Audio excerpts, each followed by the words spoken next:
નમસ્કાર દર્શક મિત્રો, પ્લેગ્રાઉન્ડ ધ સ્પોર્ટ શોમાં આપ સૌનું હાર્દિક સ્વાગત છે.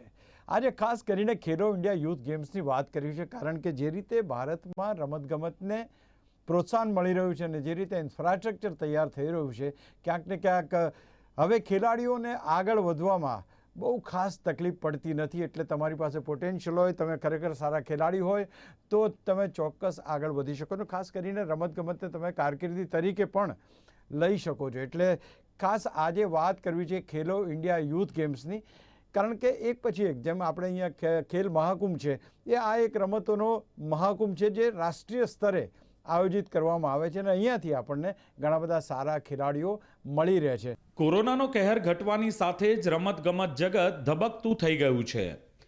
વિવિધ રમતો અંગેના રાષ્ટ્રીય અને આંતરરાષ્ટ્રીય આયોજન પણ થઈ રહ્યા છે. ત્યારે હરિયાણામાં ખેલો ઇન્ડિયા યુથ ગેમ્સ 2022ની શરૂઆત થઈ રહી છે, જેમાં 25 રમતોનો સમાવેશ કરવામાં આવ્યો છે, જે 4 જૂનથી 13 જૂન સુધી ચાલશે. સમગ્ર રાષ્ટ્રમાંથી 8,500થી વધુ ખેલાડીઓ ભાગ લેશે અને ઓપનિંગ સેરેમની હરિયાણાના સેક્ટર 3માં તાઉ દેવીલાલ સ્ટેડિયમમાં 4 જૂનના રોજ સાંજે 7 વાગે શરૂ થશે. આ સમગ્ર રમતોત્સવનું જીવંત પ્રસારણ પણ કરવામાં આવશે. રમત ગમત જગત હવે સફળતા અને લોકપ્રિયતાના નવા શિખરો સર કરી રહ્યું છે, ત્યારે આ ખેલો ઇન્ડિયા યુથ ગેમ્સ પર ભવિષ્યના ખેલાડીઓ તૈયાર કરવાની જવાબદારી હોય તે સ્વાભાવિક છે. Athletics, football, badminton, table tennis, wrestling, basketball, volleyball, boxing, tennis, gymnastics, swimming, cycling, shooting, hockey અને આર્ચરી ઉપરાંત પરંપરાગત રમતોને પણ સ્થાન આપવામાં આવ્યું છે. પરંપરાગત રમતોને અન્ય રમતોની જેમ જ સ્થાન અપાયું છે અને તેના વિજેતાને મેડલ્સ પણ મળશે અને ભવિષ્યમાં સ્પોર્ટ્સ કોટાના તમામ લાભ પણ આપવામાં આવશે. ખાસ કરીને ગતકા અને કારિયાપટ્ટુ માર્શલ આર્ટ તરીકે સામેલ કરાઈ છે, જ્યારે મલખંભને પારંપરિક રમત તરીકે તથા મણિપુરની પ્રાચીન યુદ્ધ કળા થાંગતાને રમત તરીકે સમાવાઈ છે. તો આ જ વિષય ઉપર ચર્ચા કરવા માટે આજે મારી સાથે જોડાયા છે doctor Dinesh Parmar, senior PTI IIT Gandhinagar, mister Joe Sebastian, world athletics sprint coach, and Shivam Upadhyay is a NIS coach for athletics. તો આ તમામ મહાનુભાવોનું સ્વાગત છે કાર્યક્રમમાં. I'll start with Shivam. Shivam, જે રીતે ખેલો ઇન્ડિયા યુથ ગેમ્સની આ ચોથી આવૃત્તિ રમાઈ રહી છે, કેવો ઉત્સાહ છે ખેલાડીઓમાં? ઇન ધ સેન્સ કે લગભગ 8,500 થી ઉપર ખેલાડીઓમાં ભાગ લઈ રહ્યા છે, તો કેવો ઉત્સાહ તમને ખેલાડીઓમાં જોવા મળી રહ્યો છે આ વિવિધ સ્પર્ધાઓના આયોજનથી? એકચ્યુઅલી જે આ વખતે આપણે જે ગુજરાતનું કન્ટિજન્ટ પણ જોઈએ ખેલો ઇન્ડિયામાં, તો 143 નું છે, જે મોટું છે. અને આપણે જે ખેલ મહાકુંભનું પણ આયોજન કર્યું ને, જેમાં આપણને ઉત્સાહ જોવા મળે છે, જે કે માસ નંબર ઓફ પાર્ટિસિપેશન જે દેખાઈ રહ્યું છે, અને સાથે સાથે જે પરફોર્મન્સ છે ખેલો ઇન્ડિયામાં, જે 4th એડિશન છે, એમાં જે પરફોર્મન્સ જે આવી રહ્યું છે, જે એક્સ્ટ્રાઓર્ડિનરી પરફોર્મન્સ છે, ત્યાં આપણા નેશનલ રેકોર્ડ્સ પણ બીટ થાય છે. અને એના લીધે જે આપણે આગળના ઇન્ટરનેશનલ લેવલ પર પણ સારું પરફોર્મન્સ જોવા મળે છે. અને ખેલો ઇન્ડિયાનો ક્રેઝ એટલો છે કે અત્યારે બીજી બધી એસોસિએશન્સ કે ફેડરેશનની ઇવેન્ટ કરતા ખેલો इंडिया एक की कंपटीशन થઈ ગયું છે. जो आपके पास आऊंगा मैं, क्या लगता है जिस तरह से इंफ्रास्ट्रक्चर इस वक्त दिया जा रहा है खिलाड़ियों को, जिस तरह से उनको प्रोत्साहित किया जाता है, क्या लगता है आने वाले दिनों में, खास करके एथलेटिक्स की भी अगर हम बात करें, या तो कोई भी स्पोर्ट्स ले ले, बैडमिंटन ले ले, टेबल टेनिस ले ले, फुटबॉल ले ले, वॉलीबॉल ले ले, all the sports are included, जिस तरह से आगे बढ़ रहा है स्पोर्ट्स, क्या लगता है फ्यूचर भारत का? जो गुड इवनिंग एवरीवन, प्रेक्षक मित्रों માટે नमस्ते. बहुत बढ़िया इंफ्रास्ट्रक्चर ऑल ओवर इंडिया आप देखोगे, हर एक स्टेट में आजकल डेवलप हो रहा है. और अपने गुजरात की बात करें तो गुजरात में भी हर एक डिस्ट्रिक्ट में जहां तक आप देखोगे तो इंफ्रास्ट्रक्चर काफी अच्छी तरह से बनाया हुआ है. तो जिसके तहत आने वाले जो अपनी बच्चे हैं जो तैयार हो रहे हैं, उनको ट्रेनिंग के लिए सुविधाएं मिलेगी और जिससे हम आगे के लिए एक अच्छा फ्यूचर देख रहे हैं. ડોક્ટર દિનેશ પરમાર, જે રીતે અત્યારે ખેલો ઇન્ડિયાની જે કોમ્પિટિશન શરૂ થઈ રહી છે 4મી તારીખથી 13 તારીખ સુધી ચાલશે અને ખાસ કરીને અહીંયા આગળ લગભગ 8,500 થી વધારે ખેલાડીઓ ભાગ લઈ રહ્યા છે અને જે રીતે યુનિવર્સિટી ગેમ્સ આપણે જોઈ, ખેલ મહાકુંભ આપણે જોયો, તો આ એક નેશનલ કક્ષાનો એક મહાકુંભ છે રમત ગમતનો. કેવી રીતે જુઓ છો? We shall be in a position to prepare good athletes in the future. Doctor Dinesh. જી બિલકુલ, આ બહુ સારા સંકેત છે અપકમિંગ યુથ કલ્ચર માટેના, કારણ કે એટલી બધી ઇવેન્ટો થઈ રહી છે. ખેલ મહાકુંભ છે, હવે ખેલો ઇન્ડિયા યુથ ઇવેન્ટ્સ છે, તો જ્યાં જાઓ ત્યાં સ્પોર્ટ્સની જ વાતો થાય છે, સ્કૂલોમાં, કોલેજીસમાં, સોસાયટીમાં. તો હવે સેલ્ફ કોચ પણ બનશે, ટેકનોલોજીનો યુઝ પણ થશે, મોબાઈલ પર ઇઝી ડેટા એક્સેસેબલ છે, એટલે એટલી બધી ઇન્ફોર્મેશન વાઇબ્રન્ટ છે. આપના ટીવી ચેનલથી જોતા દરેક દર્શકોને માહિતી પ્રોવાઈડ કરી રહી છે કે આ યુથ છે ને ઓલિમ્પિકમાં કન્વર્ટ થઈ ગયું છે. તો આ એક છે ને ઓલિમ્પિક પાર્ટ છે, જેમ કે 4થું એડિશન છે. તો આ એડિશનો વધતા જશે તેમ તેમ આપણું બૂસ્ટ થતું જશે, એનર્જી બૂસ્ટ. અને બે ઓલિમ્પિકમાં આપણને ડેફિનેટલી આનાથી રિઝલ્ટ મળશે જ મળશે, કારણ કે અવેરનેસ જ બહુ મોટી છે અને જ્યાં જાય ત્યાં આની જ વાતો ચાલે છે. એટલે બહુ સારો એક ઇનિશિયેટિવ ગવર્મેન્ટ અને આપણો ચેનલના માધ્યમથી આ બહુ બધી મોટા લેવલ પર માહિતી થઈ રહી છે. Shivam, again coming back to you, ગુજરાતના જે રીતે અત્યારે ઘણી બધી રમતો રમાઈ રહી છે, તમે પણ એક મીટની અંદર એંગેજ છો, કેવો ઉત્સાહ લાગે છે ગુજરાતમાં? અલગ અલગ જગ્યાએથી આવતા જે એથ્લેટ છે એમને કેવું પ્રોત્સાહન મળી શકે છે, અથવા તો કેવો તમે એમને રિસ્પોન્સ આપો છો as a coach? How you find them? અત્યારે આપણા માટે ગુજરાત માટે ગર્વની વાત છે કે વોલીબોલ યુથમાં પણ આપણે વુમેન્સ ગોલ્ડ મેળ્યો. સાથે સાથે હવે અત્યારે જે અંડર 20 જુનિયર નેશનલ આપણે નડિયાદ ખાતે અત્યારે આયોજિત થઈ રહી છે, જેમાં ગુજરાતે 2 ગોલ્ડ 2 સિલ્વર અત્યાર સુધીમાં લઈ લીધા છે. અને એમાંથી જે એક પ્લેયર છે લક્ષિતા કરીને, ઓલરેડી ખેલો ઇન્ડિયા યુથ ગેમમાં પણ રિપ્રેઝેન્ટ કરશે ગુજરાતને. તો આપણા મેડલની જે શ્યોરિટી છે ને આગળના સમયમાં ખેલો ઇન્ડિયા યુથ ગેમ્સ હોય કે આગળના કોમ્પિટિશન્સ હોય, બહુ સારા રહેશે. સાથે સાથે હજી એક ખુશખબરીની વાત છે ગુજરાત માટે કે 2 એથ્લીટે 10,000 મીટર રેસ વોકિંગમાં ગોલ્ડ સિલ્વર લઈને વર્લ્ડ ચેમ્પિયનશિપ માટે પણ ક્વોલિફાય કરી દીધું છે. અને હજી સ્પર્ધા બાકી છે અંડર 20 જુનિયર નેશનલ ને. આજથી કાલમાં ઘણા મેડલ જોવા મળશે. તો આ જ વસ્તુ જે છે એ કન્વર્ટ થઈ રહી છે ખેલો ઇન્ડિયા ખેલ મહાકુંભ થી લઈને હવે જે આપણે વર્લ્ડ ચેમ્પિયનશિપ ઉપર જે ટાર્ગેટ કરી હતી youth junior and senior level ઉપર, તો એક આ સારી બાબત છે. અને જે બહારથી પણ જે એથ્લીટ્સ અત્યારે આવે છે અને જે સ્ટાન્ડર્ડ પરફોર્મન્સ સ્ટાન્ડર્ડ જે જોવા મળે છે, અનબિલીવેબલ છે. ओके, जो आपसे बात करेंगे स्प्रिंट के आप चैंपियन है और चैंपियंस तैयार करते हैं, ये पर्टिकुलर अगर हम देखें इस स्प्रिंट और या तो जो एथलीट्स आप तैयार करते हैं, कैसा रिस्पॉन्स है? डू दे रियली, गुजरात के जो बच्चे हैं रियली इंटरेस्ट लेते हैं और दौड़ा भागी करते हैं? Because you require lot of energy for the sports in which you are engaged in, I am seeing lot of your videos and all. तो उसमें बहुत ही काफी बहुत मेहनत की जरूरत होती है. तो अब क्या गुजरात में ये खिलाड़ी मेहनत करने के लिए तैयार हो चुके हैं? क्योंकि मैं तो ये देखा कि महिलाएं भी है और मेंस के मेंस और विमेंस दोनों, या बॉयज एंड गर्ल्स, आप जो तैयार करते हैं दोनों से तरफ से बहुत ही अच्छे प्लेयर्स मिल रहे हैं. जो जी बिल्कुल अशोक जी, अभी जो लेटेस्ट ये ट्रेंड जो दिख रहा है बच्चों का, तो उसमें सबसे इम्पोर्टेंट चीज ये है कि टीवी और मीडिया, जो इतना कुछ हमारे टाइम पे और आपके टाइम पे इतना चैनल्स नहीं थे, हमको पता ही नहीं चलता था कौन क्या कर रहा है. लेकिन अब ऐसा हो चुका है, आप सोच सकते हो इंडिया के अंदर कबड्डी आज के जमाने में, आज से 10 साल पहले आप या मैं कभी सोच भी नहीं सकता था कि कबड्डी इतना हाई लेवल पे जाएगा कि ऑल जैसे आईपीएल की तरह वो होगा ऐसा. तो इतना प्रमोशन हुआ है, हर एक चीज के अंदर प्रमोशन हुआ है. तो उसी तरह से स्पोर्ट्स का भी बहुत अच्छी तरह से प्रमोशन हो रहा है. तो उसके तहत एक बहुत अच्छा प्लेटफॉर्म डेवलप हो चुका है. और मैं थोड़ा डिटेल में कहूंगा, क्योंकि working with I have been working with the NCO students of Indian team in youth and the seniors. तो एक चीज हमने देखा है, अगर कंपेयर करने जाए तो अभी गुजरात में भी वो लेवल के हैं, लेकिन जैसे मैंने कहा सबसे पहले हम कोचों के ऊपर होगा कि हम कितने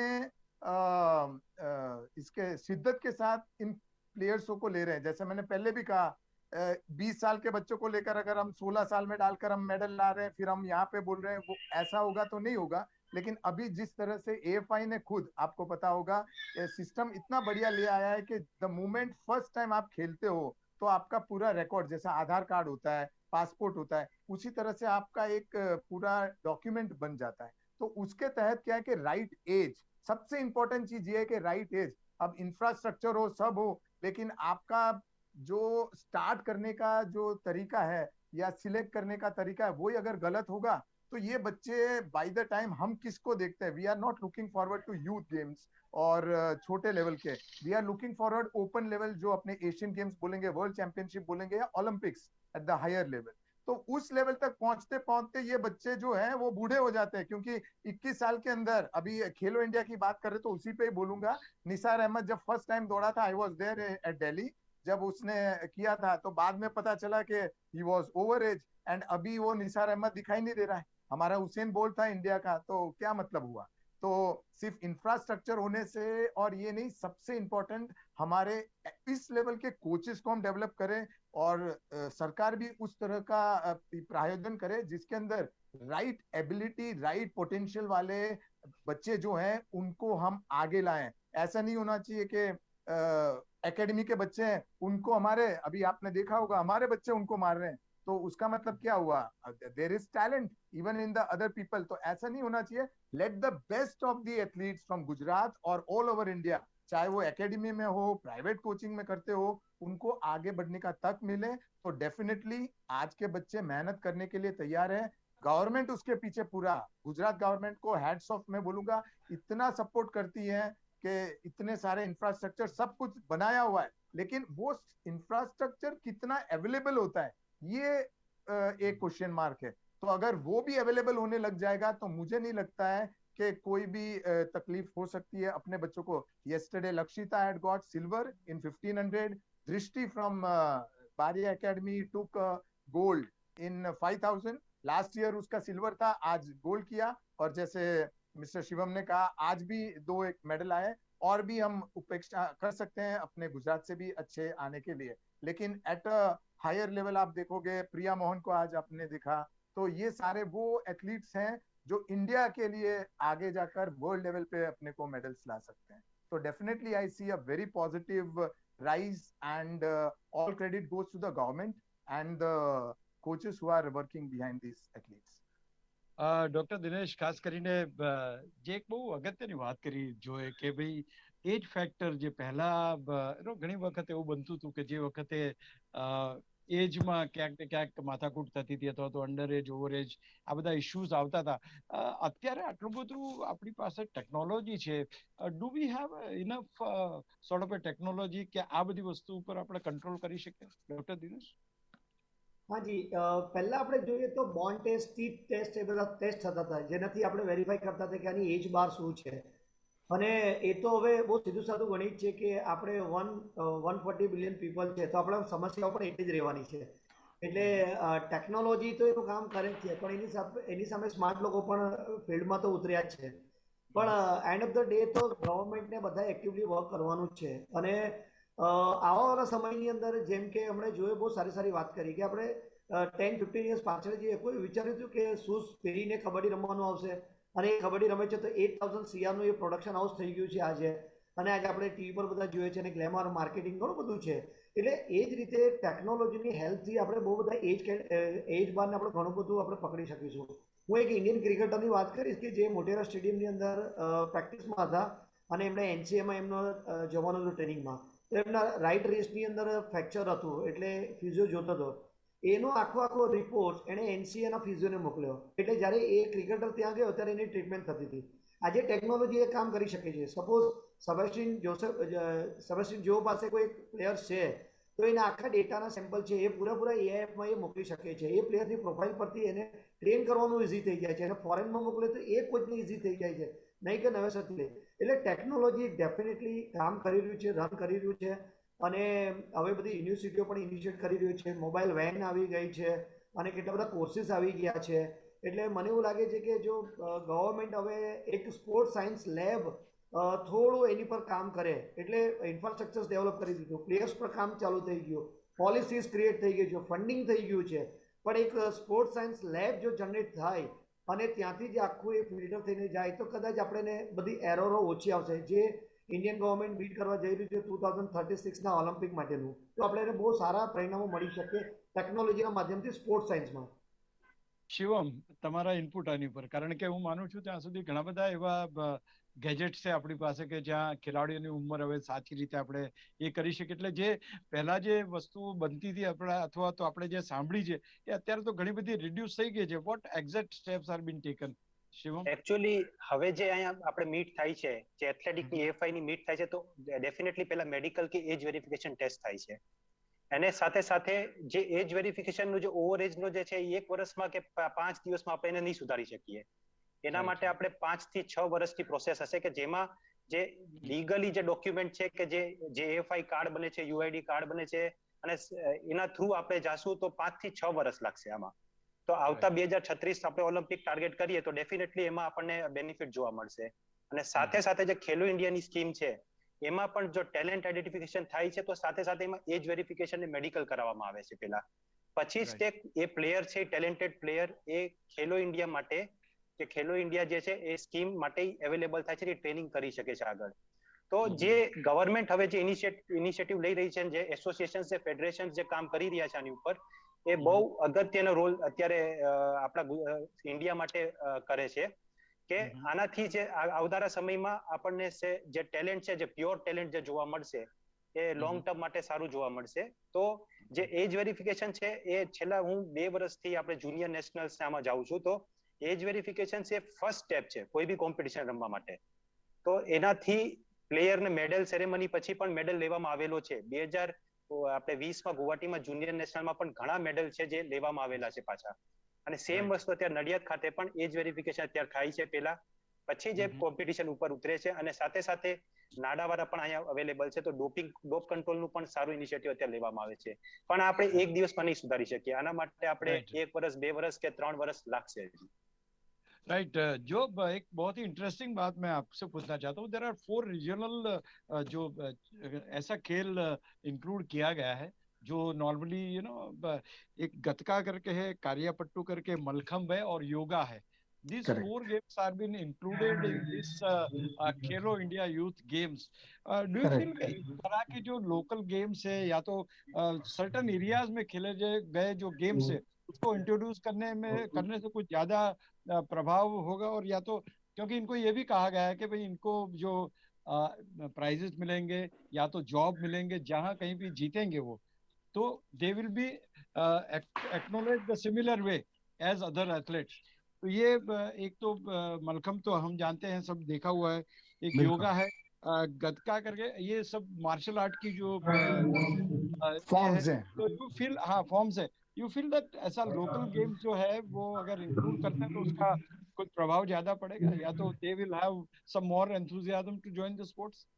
well I would suggest like no, ये जो इसके पीछे मेन उद्देश्य इनका ये भी होगा कि जैसे एथलेटिक्स है या अभी मॉडर्न गेम्स है, ये अपने सिटी या छोटे मोटे टाउन के अंदर हो सकता है, लेकिन ये जो आप मलखम्ब बोलते हो ये तो अपना पुराना प्राचीन टाइप का है. और ये जो गांव में वगैरह है जहाँ पे कोई एनआईएस कोच नहीं हो सकता या हमारे लेवल के कोचेस नहीं वहां पे हो सकते, तो वो बच्चे तो स्पोर्ट्स से थोड़ा वंचित रह जाएंगे. तो ये एक बहुत अच्छा इनका टेक है. मैं समझता हूँ कि उस जगह पे भी, जिस जगह पे आप हो उस जगह से किस लेवल का आपका स्पोर्ट्स डेवलप हो सकता है, तो उसको एक प्रोत्साहन मिलेगा. और मैं ये समझता हूँ मलखम्ब, क्योंकि मैं तो बहुत क्लोजली इसको during my MPEd and all, मैं इसको महाराष्ट्र में इसका बहुत है, तो मैंने बहुत क्लोजली इसको देखा हुआ भी है. और ये मलखम्ब के प्लेयर्स इतने स्टिफ, आई मीन टफ होते हैं सर, कि इनको लेकर आप डायरेक्टली, मैं बता रहा हूँ, मैं उनको लेकर मेरे थ्रोइंग इवेंट में मैं ले सकता हूँ, या डेकेथलिस्ट हम बोलते हैं, डेकेथलॉन या कंबाइंड इवेंट के, इनके लिए इनको ट्रेन करना बहुत इजी होता है, क्योंकि you get a readymade raw. उसी तरह से मैं यही, this is what I wanted to know, कि ये जो स्पोर्ट्स में बच्चे आते हैं वो दूसरे स्पोर्ट्स में बहुत ही ज्यादा means more speedy they will get adjusted to. Doctor, yes doctor Dinesh, what do you say? અગર આપણે લોકલ ગેમ્સ ની અંદર ધારો કે ખેલાડીઓને તમે આગળ લાવો છો તો એ બીજી રમતોમાં ધારો કે આ એક માર્શલ આર્ટની રમત છે, એ માર્શલ આર્ટની બીજી જે લેટેસ્ટ જે ઇન્ટરનેશનલ અથવા નેશનલ રમી શકો છો, એ ગેમમાં તરત કન્વર્ટ થશે ખેલાડીઓ? એ બહુ સાચી વાત છે. જનરલી કેવું હોય છે કે દરેક કન્ટ્રીનો એક સ્પોર્ટ્સ હોય છે જે ફેમસ હોય છે, જે એ લોકોની સંસ્કૃતિ સાચવી રાખે છે. જેમ કે બ્રાઝિલ ફૂટબોલમાં 5 ટાઈમ વર્લ્ડ કપ ચેમ્પિયન્સ છે, ફૂટબોલ માટે ઓળખાય છે. ઓસ્ટ્રેલિયા ક્રિકેટમાં 5 ટાઈમ વર્લ્ડ કપ ચેમ્પિયન્સ છે, એ ક્રિકેટ માટે ઓળખાય છે. યુએસએ તમે જો બેઝબોલ માટે, ક્યુબા તમારા બોક્સિંગ માટે, નાઇજીરિયા તમારે રનિંગ મેરેથોન એથ્લીટ માટે. આપણી પ્રાચીન રમતો છે એને હવે બહાર લાવી રહ્યા છે. એને એટલું બધું માર્કેટિંગ એક્સેસિબલ નથી એટલે એને બહાર લાવી રહ્યા છે. અને તરત જ પ્લેયર્સને આપણે સ્વિચ કરી શકીએ, એક ગેમમાંથી બીજા ગેમમાં લઈ જઈ શકીએ એને. એટલે ઘણી વાર એવું હોય છે કે મોડર્ન ગેમ જે તે વિલેજીસની અંદર ના હોય, પણ આ બધી રમતોના માધ્યમથી એ છોકરાઓ ઇન્ટરનેશનલ પ્લેટફોર્મ પર આવે અને કોચિસ એના બોડીના પાર્ટ્સનું એનાલિસિસ કરે ને પછી એને સ્વિચ કરી શકે. અને આમ જનરલી કેવું હોય છે કે કોઈ બાળક ઘરમાં બહુ જિદ્દી હોય, બહુ જિદ્દી સ્વભાવ છે, બહુ મારામારી કરે છે, તો એના બોડી લેંગ્વેજ અને એના બ્રેઇન સ્ટ્રક્ચરને સ્ટડી કરતા કોચ એવું અસેસ કરી શકે કે તમે જુડોમાં જાઓ, કરેટામાં જાઓ, બોક્સિંગમાં જાઓ, તમારો નેચરને ત્યાં કનેક્ટ કરો. બહુ શાંત પ્રકૃતિના છોકરા છે તો એને કહી શકે કે તમે ચેસમાં જાઓ, તમે આર્ચરીમાં જાઓ, ત્યાં કોન્સન્ટ્રેશનની જરૂર છે. એટલે એક તો એ લોકોની બોડી લેંગ્વેજ અને એ લોકોની મેન્ટાલિટી પ્રમાણે ગેમ સેટ થતી હોય. બીજી વાર કે એ લોકોની બીજી એવી રમતો રમવાની બીજી ગેમમાં ઇઝીલી સ્વિચ કરી શકાય. એટલે ગવર્મેન્ટનો કે જે તે આને ઇનિશિયેટર્સનો બહુ સારો આયોજન છે કે એ જે તે ખેલાડીઓને સ્વિચ કરી શકે. બહુ સારો આઈડિયા છે, હું આને જાઉં છું. શિવમ, આમાં કંઈક વધારે પ્રકાશ ફેંકવા માંગશો? એકચ્યુઅલી જે ટ્રેડિશનલ ગેમ છે એનો મેઇન ઉદ્દેશ છે તો આપણે જે કહી શકીએ કે ગામ ગામ સુધી આપણે રમતને પહોંચાડવું અને પ્લસ એક્સપોઝર આપવું. જે ગામડામાંથી જે પ્લેટફોર્મ મળવો જોઈએ જે છોકરાઓને નેશનલ લેવલ ઉપર, તો એક પ્લેટફોર્મ મળશે. એની સાથે સાથે જે ઇન્ટરેસ્ટ વધશે ને જે કલ્ચર, ખાસ કરીને જે કલ્ચર જોશે તો ઓટોમેટિકલી એનું જે ગેમનું ઇન્ટરેસ્ટ છે કે ગેમ સ્વિચ કરવી કે ન કરવી, કોઈ મેચ્યોર પ્લેયર છે તો એ ઓટોમેટિકલી ને જ્યાં બેનિફિટ મળશે જે સ્પોર્ટ્સ પકડવા માટે તો એ થઈ શકે. ને સાથે સાથે ટેલેન્ટ આઈડેન્ટિફિકેશન માટે પણ આ મોટો રોલ છે કે ટેલેન્ટ આઈડેન્ટિફિકેશન કરવું હશે તો આમાંથી જેમ જો સરે કીધું કે ટેલેન્ટ આઈડેન્ટિફિકેશન કરવા માટે આપણને એક રેડીમેડ રો મટીરિયલ મળે છે, જ્યાં આપણે ગામડે ગામડે નથી પહોંચી શકતા, પણ આપણે એમને આકર્ષિત કરીએ છીએ આવી બધી આપણે ખેલો ઇન્ડિયા થ્રુ આપણી પાસે. તો એક આ સારો ઇનિશિયેટિવ છે. અને એમ પણ કહેવાય છે કે મલખમ ને ગટકામાં જે આપણી ગુજરાતની ટીમ અત્યારે છે, કેમ કે વેસ્ટ ઇન્ડિયન સ્પોર્ટ્સ છે, આપણે ઇન્ડિયાના વેસ્ટર્ન કલ્ચરમાં વધારે જણાય છે, તો એ ટીમ પણ સ્ટ્રોંગ છે અને ખેલો ઇન્ડિયામાં આ વખતે સારું परफॉर्मेंस પણ એમાં જોવા મળશે. जो एक सबसे बड़ी बात इससे ये भी कह सकते हैं कि ओवरऑल जो physical fitness of the people of the state और rather the country, that gets enhance automatically. ये भी आप जानते हैं क्योंकि ज्यादा से ज्यादा लोग जुड़ेंगे आइदर स्पोर्ट्स, कोई क्रिकेट में जुड़े या कोई मलखम में जुड़े, physical fitness overall will improve of the state and the country. Definitely. And as just going back to, because we're talking about the Khelo India, so I would like to put a little bit more into the Khelo India thing. We are talking about athletics, so it's going to happen from 4th to 7th of this June. That is from tomorrow. वो start होगा और Tau Devi Lal complex at Panchkula it will be starting off. Yeah. Yes. And the highest contingent is of the host itself with 398, followed by Maharashtra and Delhi. Right. So this will be the first time, as Shivam ji already told, about 143 from Gujarat going. So that itself is see, I always believe that it's not the medal which is counting, but the approach for the medal. First, you have to approach for the medal. Yeah. Earlier, when we used to go, it was like a handful of people who used to go, and then we used to. So once we start participating, and then we know what all fields our people can go and participate. And many a times we don't know our strength also. ने हमें पता ही नहीं होता किस इसके अंदर, जैसे अभी मलखम का ये आया और ऐसे ऐसे कुछ ऐसे गेम होंगे जिसके अंदर गुजरात के भी उसके अंदर अपने आउटशाइन कर सकते हैं. तो ये सारे जो चीजें आ रहे हैं, तो I personally feel like these will have a very good advantage for each and every state, and particularly Gujarat. Right. Dr. Dinesh, summing up, આ પર્ટિક્યુલર ખેલો ઇન્ડિયા યુથ ગેમ્સ કેટલો પ્રભાવ પડશે ઇન્ટરનેશનલ ટુર્નામેન્ટ્સમાં જવા માટે? અશોકભાઈ, 25 ગેમ્સ છે, 10 ડેઝ છે, 8,500 players છે, અને 8,500 પ્લેયર્સ પાર્ટિસિપેશન કરે એટલે દેશનો યુથ આવી ગયું, અને એમાંથી 10% પણ પકડીએ આપણે તો 850 થાય છે. 850 માંથી આપણે 1% પકડીએ છીએ તો 8.5 એટલે કે 8 આપણે રાઉન્ડ ફિગર લઈએ 8 એથ્લીટ પણ જો ઓલિમ્પિક માટે આપણને તૈયાર થતા હોય 8500 માંથી તો એ આપણી બહુ મોટી સક્સેસ છે કેમ કે અમે લોકો એવું ડિસ્કસ કરતા હોઈએ છીએ કે આપણે ફૂટબોલમાં વર્લ્ડ કપ ક્વોલિફાય કરાવવું હોય તો 22 પ્લેયર્સ જોતે કે 22000 પ્લેયર્સના 5 વર્ષના હોવા જોઈએ આપણી પાસે આ તો એને 8500 પ્લેયર્સને રમાડી રહી છે એટલે 8% પણ જો આપણને રિઝલ્ટ મળશે તો we will get the medal from the Olympic definitely જો Yeah. summing up in one or two lines. Uh, Impact. yeah. Jo. Yes, I think microphone could be muted from where the sound is coming. When we speak that time, Yeah. we can just unmute it. That will be better. हाँ. नहीं वो बाहर वो field में चल रहा है शिवम के वहाँ तो I think that will continue how you would like to sum up the show of this particular Khelo India Youth Games? As a coach, I am looking forward to see many new meet records coming up, and we as an athlete coaches will be looking forward how many among these athletes are going to qualify for the world standard. Because there's at Oregon, this will be a meet. Right now, Federation Cup is going on. From this also, there are athletes who will be qualifying for the Columbia Oregon Youth World Championship. So the main focus would be the ones who are not able to make it up in this Federation Cup. They have this youth games coming up from tomorrow also. So maybe there also they get a chance. So I would wish all the best to all these athletes who couldn't make up with little bit seconds here or there. So all the best to them that they make it up there and we have a good team. Shivam one liner અને and કરવો છે આપણે આ કાર્યક્રમ કેટલો impact આનો impact એ જ છે કે આગળના સમયમાં જે આપણે ઓલિમ્પિક ને વર્લ્ડ ચેમ્પિયનશિપમાં ટાર્ગેટ કરી રહ્યા છીએ તો એ ડેફિનેટલી આપણને ક્વોલિફિકેશન આમાં જોવા મળશે ખેલો ઇન્ડિયામાં અને અત્યારે પણ જે મળી રહ્યું છે જે વર્લ્ડ ચેમ્પિયનશિપનું ક્વોલિફિકેશન એ ઘણા પ્રમાણમાં છે અહીંયા. Okay, thank you so much Shivam and Dr. Dinesh, thank you so much for joining and આ તો 1 કલાકનો કાર્યક્રમ બી ઓછો પડે એટલી જબરજસ્ત ડિસ્કશન થઈ શકશે. Shivam, thank you so much for joining. Joe and Dr. Dinesh, thank you. તો દોસ્તો ક્યાંક ને ક્યાંક એમ લાગે છે કે ક્રિકેટ જ નહીં, માત્ર ક્રિકેટ કે હોકી અમુક રમતો નહીં પણ જો તમે ઘણી બધી રમતોની વાત કરો તો ખેલો ઇન્ડિયા યુથ ગેમ્સમાંથી આપણને not only the national but international લેવલના ખેલાડીઓ શોધવાની જે પ્રક્રિયા હતી એ પ્રક્રિયાને વધારે વેગ મળશે અને વધુ સારા ને સારા ખેલાડીઓ આપણને મળશે. નમસ્કાર.